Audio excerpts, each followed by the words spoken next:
Hi, everyone. Thank you very much for coming.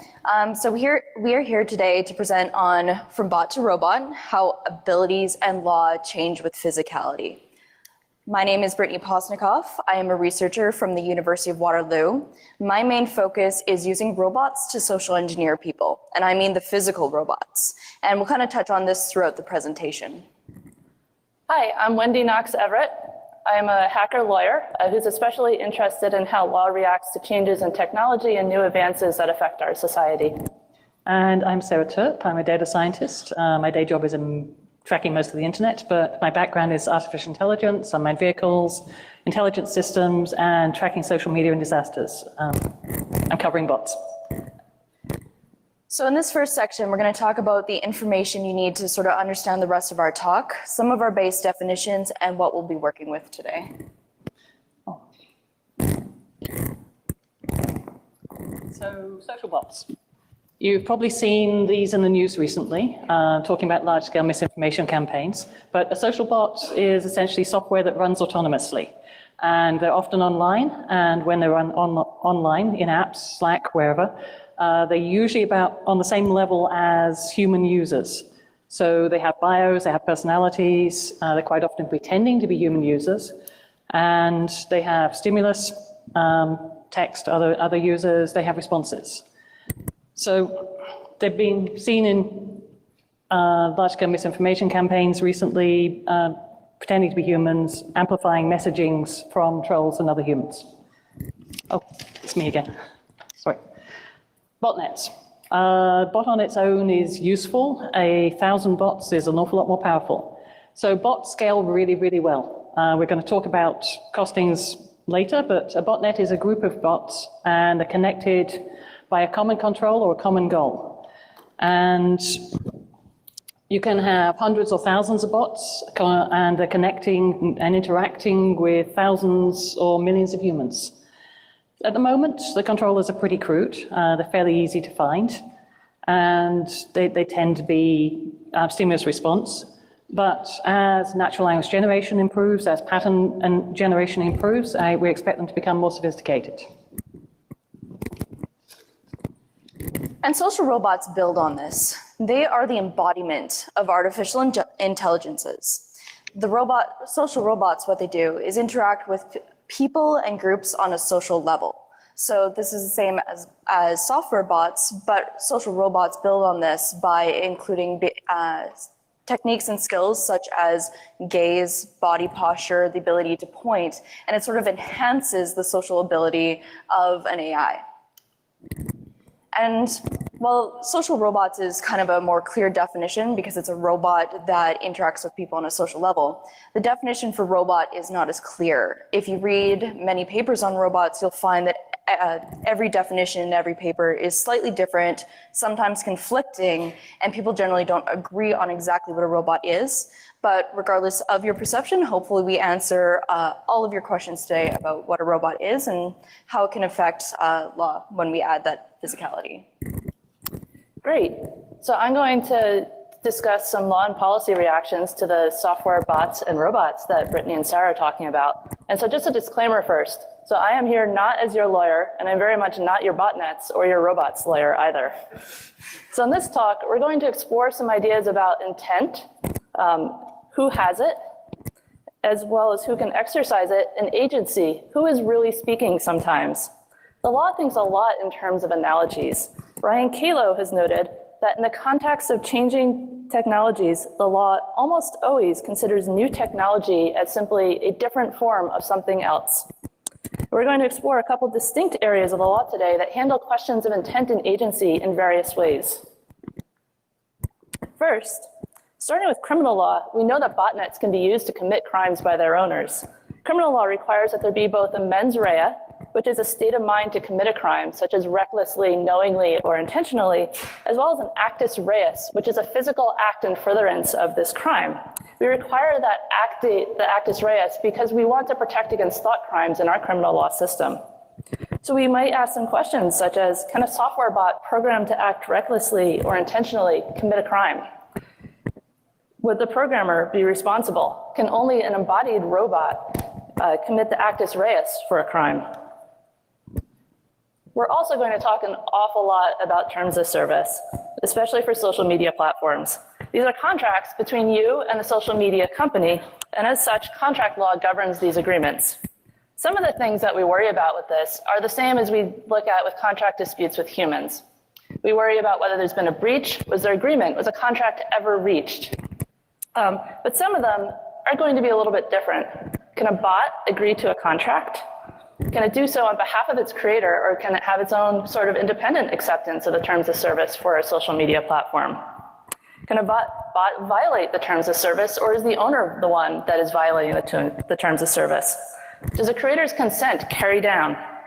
How independent must the bot's thinking be if it is ever going to have its own independent contract acceptance?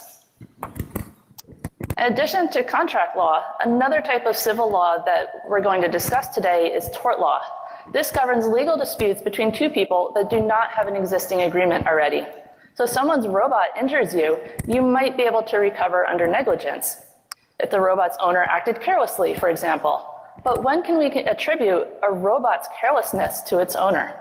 What if the robot is programmed with a lot of independence? So tort law actually might really be fine with figuring this out, because it allows for the handling of kids and of animals as special categories. People can be responsible for them, but we recognize that these categories have independent agency, although not necessarily always sound judgment. And finally, as we're going to dive into manipulation and misinformation, we're going to be talking a lot about the First Amendment. One thing I want to note here is that the First Amendment protects your or your robot's speech from government speech restrictions. It does not directly govern speech on private sites, such as on social media platforms. So in this next section, we're going to be talking about what it takes to create or acquire bots or robots. And we're going to start with Sarah talking about how you can actually get your own bots and botnets. Well, you can do this for free if you want to. You just set up a whole bunch of accounts. There are lots of how to set up a botnet sites out there. But I spend a lot of my spare time tracking down botnets. And a free botnet is really easy to find because you're setting up accounts, they're related either by time or by your own characteristics. So a better way if you actually want to run a botnet and not be found, which if you're producing human-like bots, is to buy one. And there are plenty of sites out there that will do that. Lots of, like this is one of the Russian sites. For $150, you can get yourself a set of aged bots. So these are accounts that are older, 2015 generally, 2014 sometimes, have human histories. Sometimes they're stolen from humans. And these are valuable. These you can use to pretend to be human beings. You can gradually create what look like pseudo communities with them. If you want to get really crude with this, a few dollars will buy you, a few dollars per thousand will buy you bots that are much, much easier to find, but you can use them in volume. You can flood networks, you can push out messages before the platforms find you.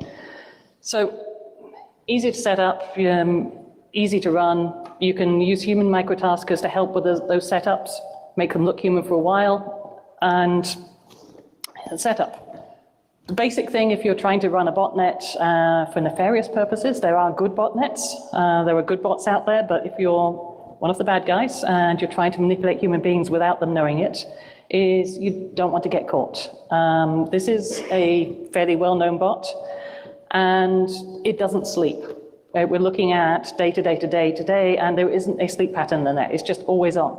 So there are some very, very easy characteristics. Another one is if you're looking for bots, you quite often find things with 5,000 follows because that's a Twitter API limit. That's a page, comes back, use that. And the coordination's cross-tweets. So there's a whole bunch of ways to find them, and when you set up, that's something you need to take into account. And so working on that, when we deal with robots is a little bit different. Normally, it's a little bit more difficult to get a robot for free, unless you're like me and you social engineer a few companies into sending them to you. But the thing with robots is that they require hardware, they require assembly, and they require training, especially if they are social robots. A lot of effort is put into the training. And usually you either have to pay for these things in time and skill, or lots of money, or both. So as you're looking at the robots on the screen here, in comparison to the cheap cost of the robots here range from $50 to $20,000. And about half of these robots are worth $10,000 or more. And so as you're looking at them, I often have a lot of people, when I pull out some of my research robots, the third one on the top there specifically, they asked if I got it at a simple shop like Best Buy or something, and they asked if it was about $100. And it's interesting, it looks that way because it's about 17,000. So this is an interesting thing about the robots, is what they look like doesn't necessarily dictate what they're able to do. And it is these abilities that highly affect how much the robots are worth and how much they cost.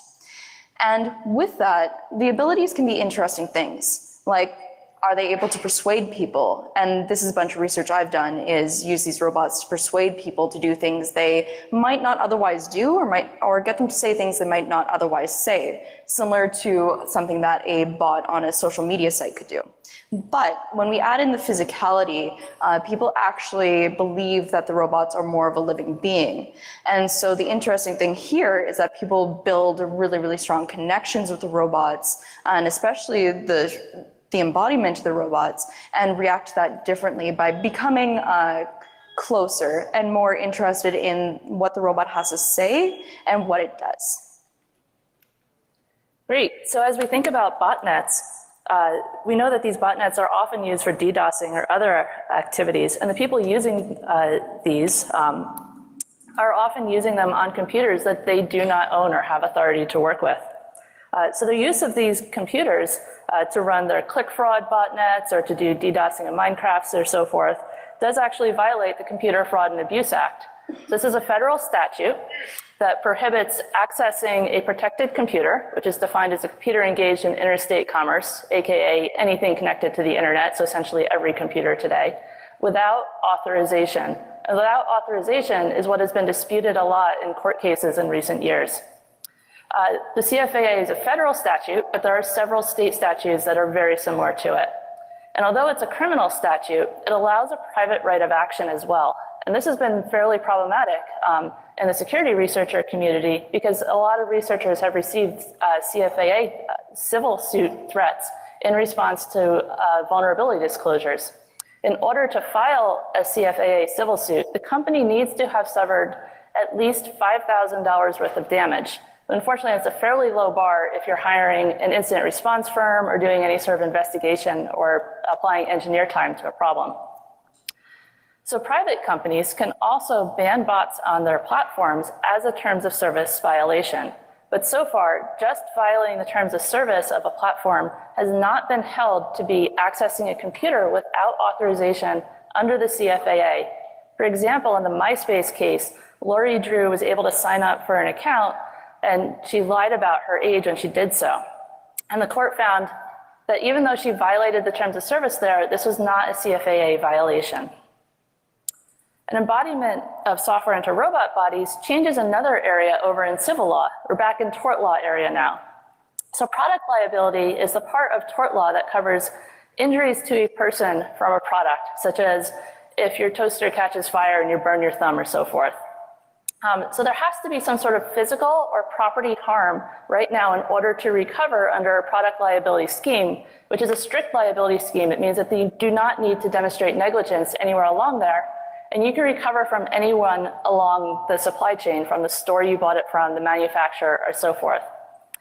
So right now, if software causes you harm, such as if a botnet crashes your website, or if a software platform on your computer crashes and you lose some business records and so forth, you cannot file a suit under products liability due to a doctrine called a pure economic loss. It means if you suffered a purely intangible loss, you can't sue the creator of the product for sloppy programming. But as we put software into robot bodies, sloppy programming could start to cause you physical harm. You might be injured if a robot's vision software is not working correctly and it runs over your foot. You might be injured if software in a car fails and it causes a car accident. So now you should know what a bot is, what social robots are, what robots are, and obviously how to create or acquire both of these. So now we're going to start talking about the interaction. What happens when people interact with bots and robots, and how do we actually go through with the law when something goes wrong in these interactions? So the simplest interaction is amplification of a message, usually a human message. Human beings come with a whole bunch of vulnerabilities called cognitive biases. One of these is if you see a repeated message, you're more likely to believe it, especially if it comes from different places. So this is hacking human attention for money, usually financial gain, because eyeballs looking on sites is worth ad money, and also for political gain and financial gain by hacking human belief. The other thing that happens is you can create real-world effects for botnets. There are several examples now of trolls and botnets combined creating events and amplifying events with human beings from different opposing groups and creating events at the same time, same place. That's slightly extreme, but there's a lot of that going on still. And that is scary enough, but then a botnet doesn't have to have a human being in control. You can set these things off and forget about them. The classic of this is people who've lost their passwords to their bot Twitter account. So there are art bots and poetry bots out there that are continuing to generate poetry and talk about art without any human intervention. That's kind of fun. But then if you create a botnet, you're starting to use a data-dependent botnet, especially if you're starting to use any form of machine learning in there.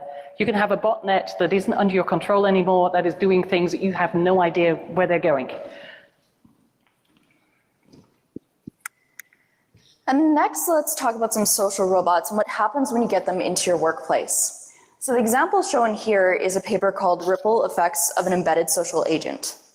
And the interesting thing here is they had this robot called Snackbot, and what it did was deliver snacks to people in an office.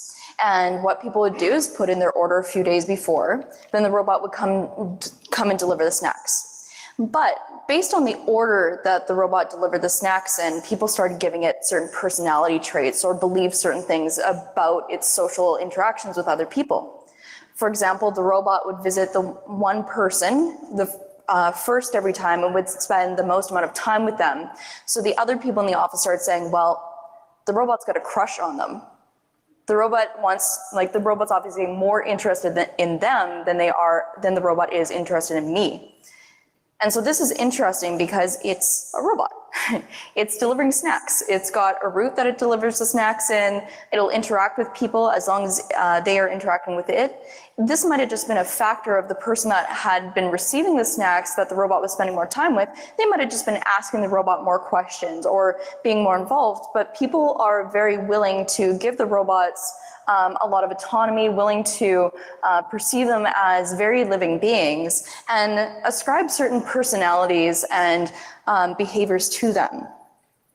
And this is important when you introduce robots into your space because you have to think about how they're going to impact the people that they're going to be around. Specifically, I don't know if many of you recognize this robot, but last year it did have a pretty spectacular diving performance. What happened was this robot had fallen into a fountain. So this is one story where it fell in and people were like, oh, well, the robot committed suicide. Oh, like we feel so bad for the robot drowned. They had all these sort of human behaviors that they applied to it. And a lot of people kind of felt sorry or kind of laughed.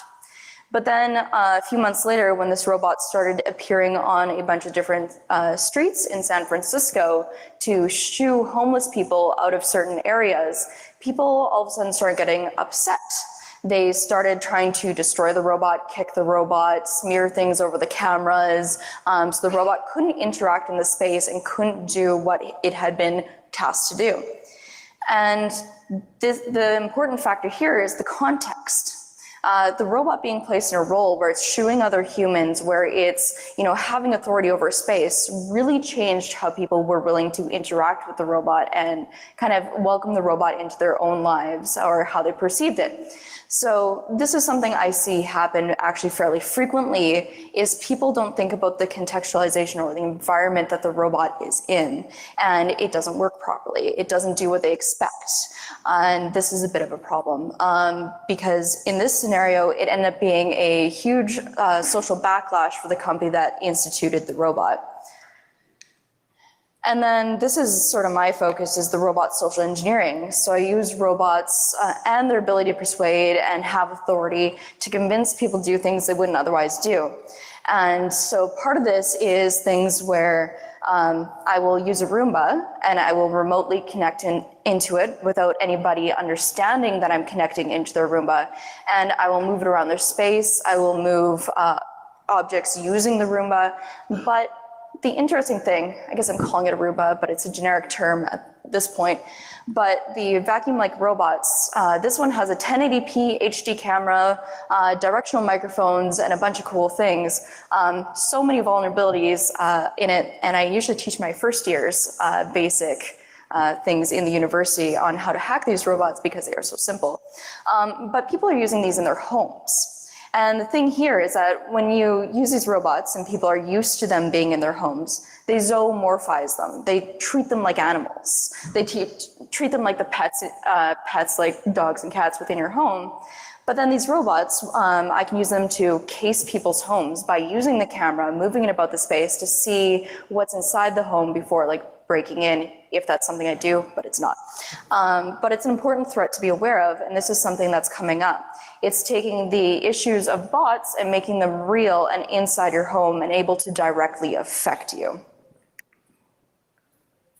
Great. So we're going to look at a proposal that's been put forth about bot speech needing to be labeled on social media platform. So some of you may have noticed that Twitter recently rolled out election labels. So if a Twitter account belongs to someone who's running for election, there'll be a little marker next to it indicating essentially the district or the race or so forth that they are running in. And people have said, well, why don't we have this for bots? If it is not a human that's speaking, we should label it as such.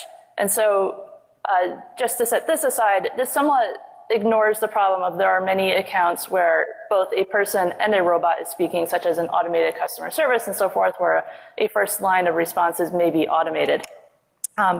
However, if we look over into labeling bot speech on platforms, this would probably be analyzed under a doctrine of the commercial speech under the First Amendment. Here we use intermediate liability to look at it, and it's fairly similar to the sort of compelled speech that we get with the FDA mandated nutrition labels on our food. So the FDA requires companies to print labels on food because they see it as a public good. You want to know how many calories are in the potato chips or so forth that you've bought. And although this is a form of requiring a company to say a certain thing, which is generally something the First Amendment gets very queasy about, we say, well, it is commercial speech, and so it's a somewhat lesser protected type of speech. And we see that we're receiving a public good, and we are reasonably achieving that with this means, and it's fairly narrowly scoped, and so we're going to allow that. But election labels, and also some types of bot speech, start straying more into political speech. This is a little bit different under the First Amendment than just putting calorie counts in your food. So here, political speech is generally analyzed under strict scrutiny instead of under intermediate scrutiny. This requires a much closer look. A lot of information has been paid to misinformation on social media platforms, and this gets into a really interesting area of strict scrutiny under the First Amendment. So in New York Times versus Sullivan, the Supreme Court stated that although false statements might contribute nothing to the political discourse, they needed the First Amendment protection to allow breathing room for statements that are true. Similarly, the Supreme Court has struck down stolen valor laws as unconstitutional content-based speech restrictions. These are the laws where essentially allowed action against people who had said they were members of particular military groups, had taken particular actions as part of the military or so forth. And Supreme Court said, yes, we realize this is dishonorable to veterans in some way, but we do not want to restrict speech because content-based speech restrictions are something that Supreme Court gets very worried about.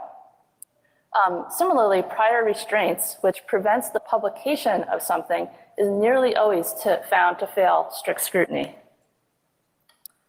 So these First Amendment speech protections are based on facilitating the listener's discovery of truth and the distribution of knowledge through a robust exchange of ideas.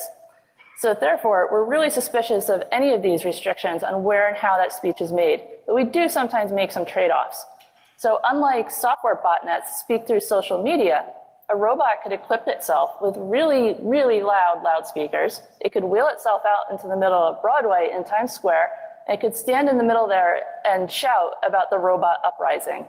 So the First Amendment would actually allow New York City to require the robot to stand on the sidewalk instead of in the middle of Broadway, and it might allow it to force it to change the type of speaker or the loudspeaker that it's using. This is very similar to a Supreme Court case called Ward versus Rock Against Racism, where the manner of speech restriction was upheld. This was a rock concert that took place, and they were essentially required to change out their sound system in order to make it a little bit quieter so that the people living nearby wouldn't be quite so disrupted. The Supreme Court found that the concert was still going on, the speech was still getting out, it was just the manner in which it was being broadcast was modified. And so another place where embodiment of software into robots changes things is product liability. So product liability law often turns on whether there is a reasonable alternative design for something. And it tries to balance safety with innovation as it's acting as an insurance function in our marketplace. One of the ways it does this is with the optional safety features doctrine. So if a newly available safety feature comes on the market, we might say that the product with this new safety feature and a product without it are actually distinct products, and we would allow the consumer to choose between them. The consumer might know that a particular optional safety feature that costs more money isn't really necessary for how they plan to use the product. It may actually make things a little bit more cumbersome for them to use it and so forth.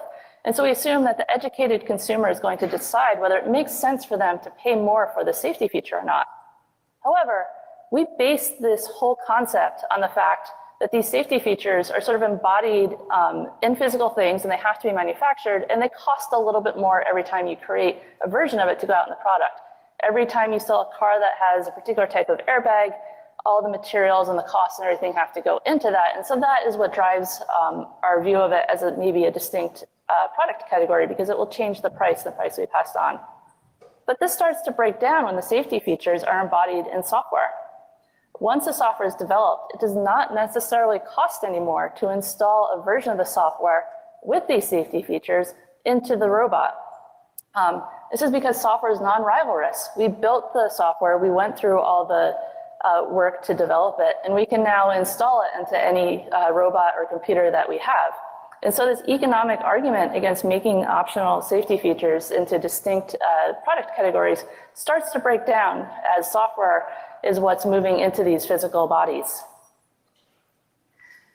And so an interesting thing is when we get bots and robots into our environments and we get used to them, people get very emotionally attached. I'm sure there's a few bots that people have noticed, but the interesting thing is what happens when the void of their removal is experienced by people?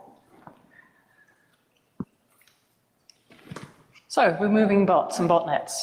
We know where the botnets are. There are thousands of them that are being tracked at the moment. And there are three groups of people who can start to do something about that. So if you're removing a botnet, it can be the platform it's on, it can be the person operating that botnet, or it can be people with the hijacked accounts removing bots from it. So removing by a host. They have a lot of power to do this, but there are some bad things that come with that. So one is false positives, accidentally removing humans' accounts rather than bots. The other one is that if you remove botnets and bots, you're removing some of the ad revenue across the platforms. This has an effect on share prices. It did recently to Twitter. So they can, but they have some issues that come with that. Bot removal by operators. If you're operating a botnet, you can remove that. That's a lot of control. That's pretty easy. There's some small downsides. I mean, one is that if you remove something like Slackbot, then the community it's in have some emotional loss from that. They miss it. You miss parts of conversations. And Shit, what was that? Getting a bot removed.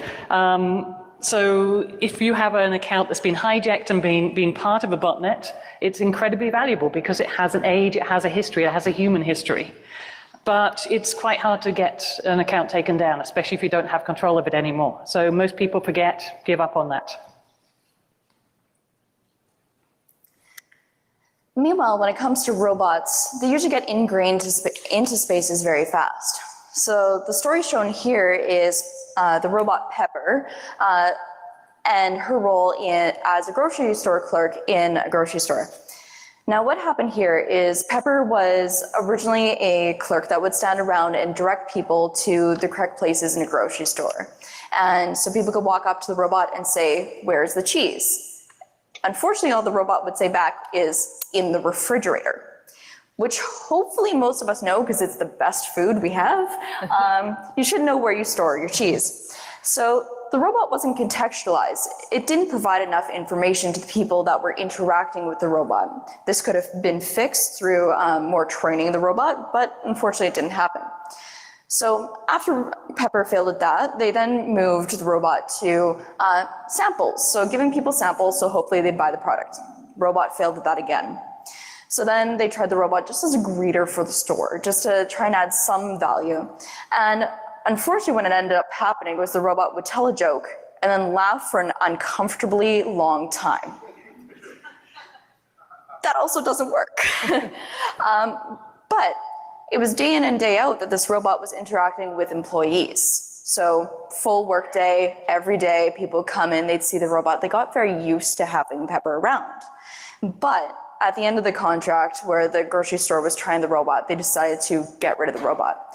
And the people who felt it most was the employees.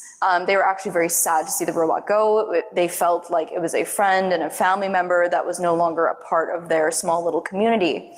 And this is important to think about because when you start getting these robots in your homes, in your workplaces, or you see them in public spaces, these are emotional impacts that people can feel from the loss of a robot. To build on this, there's a couple of really interesting stories that are quite famous in the human-robot interaction field, and they have to do with military exercises. So the first one I want to bring up is a mine detection robot. It's not this one, but it's a robot that had tons and tons of legs. And what would happen is they'd send the robot over a minefield, and as it walked over a mine, a leg would just fly off after triggering the mine. And it would keep on going, and it would happen again and again and again, and these legs would be flying off the robot. But the person in charge actually said, "We have to stop this exercise. It's inhumane." So this is the thing, is even if the robot is designed to be destroyed, is designed to be harmed, and is doing its job perfectly well, people still get emotionally attached to them, especially if it's protecting them from harm. And they'll see things like the pain of the robot as something they can't personally stand. So they will stop moments where robots are getting hurt. And then to take this a step further, if the robots are completely destroyed, like say that, so this is actually one of the robots that was completely, version of one of the robots that was completely destroyed. But what happened was in one of these military exercises, they picked up all the pieces, they put it in a box, they brought it back to the company and said, "Can you fix our robot?" And they're like, "You know, it's cheaper if we just get you a new one, right?" And the people were adamant, "We need our robot back. We want this one." And part of that is because when you work with a robot for a really long time, or you're used to having it in your space, you start noticing its tics. What happens when it operates for a long time? So for example, I have one robot that when its batteries runs down, it sort of limps a little to the right and looks a little drunk. And I know that robot. Like I could take the jersey off, I could take all of the information I have showing which robot it is and just like run down the batteries, have 4 identical robots rock beside each other, and I could pick my robot out of it because you get used to it. So this is another thing you have to think about is if a robot that you have in one of your spaces gets destroyed or starts breaking down, it's not often a replacement cost you have to think about, it's a repair cost. It's how much effort and time and money you're going to keep into keeping the robot operational, so you save the emotional harms to the people that would be missing the robot if it was gone. And the last example I have here of robot destruction and removal is Sony Aibo funerals. So there are new Sony Aibos that came out in the last few years, but this story is about even older ones, the ones from about 20 years ago. People were very attached to these little like in-home robot dogs, and they would send them into Sony to get repaired. Unfortunately, some of them could not be repaired. So what they would do is take the robots, they would actually give them a full Buddhist funeral to thank them for the parts that they would salvage from the unrepairable ones to then repair other robots that would come in the future. But that's something really interesting to think about, is the respect that people were willing to give to robots that were no longer functional. They wouldn't necessarily even turn on, but they'd give it a full Buddhist funeral to thank the robots. And so this is another important thing to think about, is how much impact even a robot giving up its organs for organ donating can impact people. So removing a robot isn't necessarily very easy. Great. So as we've seen, people react very strongly to robots in their presence. And yet the legal system sees robots only as property. Botnets are seen as intellectual property of whoever created them or currently owns the platform that they're on. And robots are seen as the physical property of the person who purchased them or the person who built them. These robots lack any kind of legal personhood and have no way themselves to interact with a court system. They're very dependent on their owners or operators to speak for them in court. So some lawyers have noticed that corporations, however, do have legal personhood. They can sue, they can be sued. And essentially, you can create an LLC, direct the LLC to take actions as determined by a software platform or so forth, and you now can pull all the humans out of it, and you have an independent LLC that is out there running around that is solely responsible to take actions as determined by this piece of software.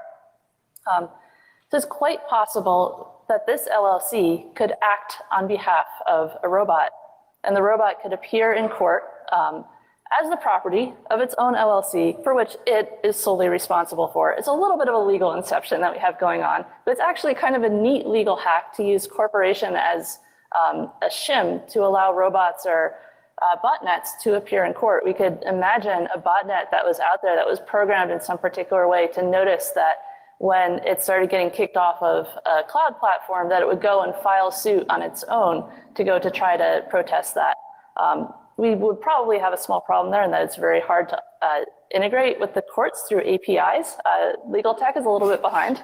This is probably a solvable problem and one of the smaller issues in this. But it's kind of an interesting way that we could envision allowing robots and software bots to essentially achieve legal personhood in the court system. So now for some conclusions and takeaways. Hopefully you've learned a few things today, but we want to just highlight a few things that we definitely want you to walk away with. So first one, bots aren't going away. Some social media sites estimated at about 20% bot, and not all those are bad. So it shifts from detecting whether there are bots in your system to the behavior of those bots and managing that behavior. And choose your robot embodiment carefully. Because how people interact with them is usually how they interact with other people. The embodiment that you give a robot will impact that sort of relationship. So think about this as you're designing, as you're buying, and definitely contextualize your robots the best that you can. And so finally, back in the 1800s, the rise of the revolution and railroads growing across the continental US and UK and so forth, people were very concerned that the law would need to change drastically to deal with this rapid industrial growth and the new sorts of injuries that people were suffering. And we got maybe a few more forms of tort actions, res ipsa loquitur, which means like you're injured and so, and it was within the sole control of someone, and so therefore obviously they're responsible for your injury and so forth. But we didn't have this drastic rewrite of our common law legal system. And so again, in the 1990s, the internet started coming around. And Lawrence Lessig and Judge Easterbrook wrote a pair of articles that they addressed the law of the horse. And it said, hey, you know, those Victorians, with the rise of the Industrial Revolution, didn't actually really entirely change their legal system to handle railroads replacing horses for a lot of things. And look at this, we've got this really crazy new technology coming. It's going to change society. It's the internet. Are we going to need to change our legal system again? Are we going to get into this code is law sort of idea?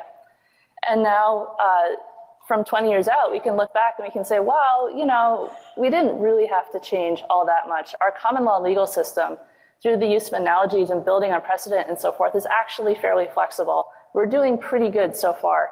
And as the rise of AI and robots comes around, it's quite likely that we will keep a lot of our same legal ideas and just sort of adapt them. And so one takeaway that I wanted some of the people here who work with policy and so forth to think about is that as we get awesome new technologies, we should worry a lot less about the, hey, cool new blinky lights, awesome new features and so forth, and focus much more on how these new technologies affect interactions between people and on places where they introduce friction or remove friction in our societal interactions.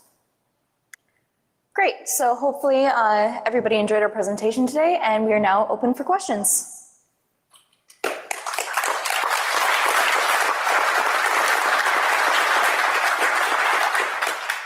Before we take questions, if possible, I would like to start with any females who have questions or non-binary folks first. If anybody would like to start that way, please let me know. I'll give about 10 to 20 seconds.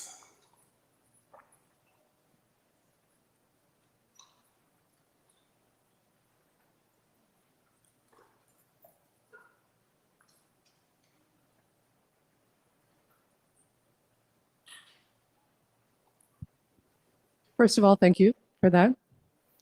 Stacey Gray, Future of Privacy Forum. I was wondering if you could speak to the role of gender in anthropomorphizing physical robots. That's one of my favorite questions. So there's a lot of really interesting things on gender and robots. And it's one reason I fight for gender neutral robots the most I can. Because robots that typically express female body types are actually tend to be less trusted by people because of terrible gender roles that we have in our society. So unfortunately, a lot of the results from the experiments on gender and robots are confirming some of the bad things we have in our society. So I think it's really important going forward with robots that we try and take out the genderization and instead put in situations where we have gender neutral robots that are able to do all jobs. Specifically, I think if we can flip back to the acquiring slide on the robots here, I want to make one specific example. If you see the third robot on the top row, it has biceps. Why does it have biceps? They're not useful at all. It also has a very deep V, it's got shoulder pads, and it's built like a football player. This genderization actually makes it very difficult for a lot of my female participants to actually interact with the robot as much as well, because they feel less comfortable with it in some situations. There's also the case of voice. I don't know who here has been to the Computer History Museum in Mountain View, but you'll notice the room with Watson. Watson has a male voice, but of course the assistant AI in the room has a female voice. And this is another thing that happens with the genderization of robots and bots as well quite often is it just confirms a lot of the gender roles, but not for good reason. So this is something that's actively people in HRI are trying to tackle back against is fight for that gender neutrality so everybody can see themselves in robots and be more comfortable working with them. Next question. Thank you all. That was really, really fascinating. I'm interested in the LLC trick. And if we leave robots aside, so no robots in something, if a natural person sets up an LLC that is designed to do something criminal, I assume that the limitation on liability does not protect the person? Does not protect the natural That would person. be a piercing the corporate veil sort of thing. I am not a corporate attorney, but yes, there's two very good law review articles that go into this idea. I'm happy to tweet out. I think actually I already did tweet out links as I was writing our Black Hat paper, but I can retweet those particular links. It's a very interesting legal hack, but you're still bound by corporate law. Thank you. I think we've got another question in the back, or? Hi. Yeah, I have a quick question on the foreseeability issue so like a negligence law. Do you know if there's any good case law on foreseeability where it's, software that had unintended effects and looking at, whether that should have been,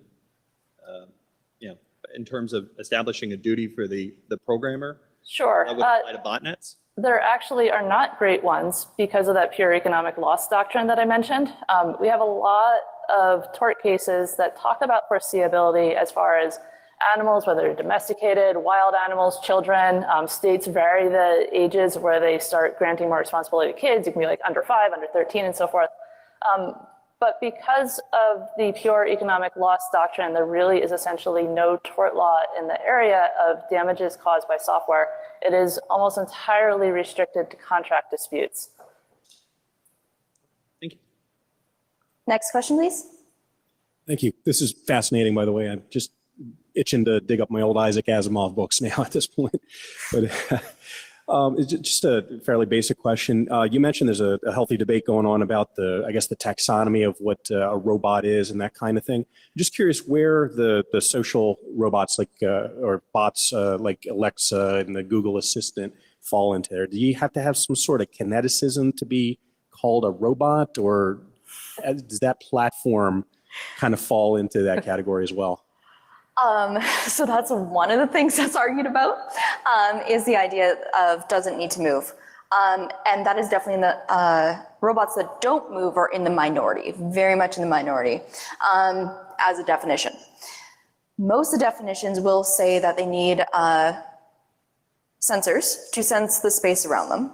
They need actuators, so things like motors, to be able to act on those senses. They need to be wholly contained in one single embodiment, if they're robots, and they have to be able to interact with the world around them. So things like Alexa are not considered a robot. That is very much just an AI because it can't actually actuate. It within its own body cannot make significant movements that you can see. It can change lights, But Brittany, my Alexa can drive my Roomba. but it's not singly wholly contained within in one embodiment. So it is not a robot. That's an AI driving a robot. So I was ready for that. Because I get these questions all the time. But this is one of the things, is that some definitions will say that it does not have to be, it does not have to move, but then that definition will be applied to a robot that doesn't move from here to there, but can move an arm to pick up a water bottle and put it back down. And that is usually actually enough to make people believe that the robot is alive, which is why I typically don't spend too much time focusing on the definition of robot, because it's easier just to focus on social robot, because people apply so many weird things to believe the robots are alive, to be social robots so quickly. So even throw googly eyes on something, people are like, that's a face. It happens. Any other questions? We only had 2 minutes. Okay, cool. We've got a minute. Good. Thank you. Thank you so much.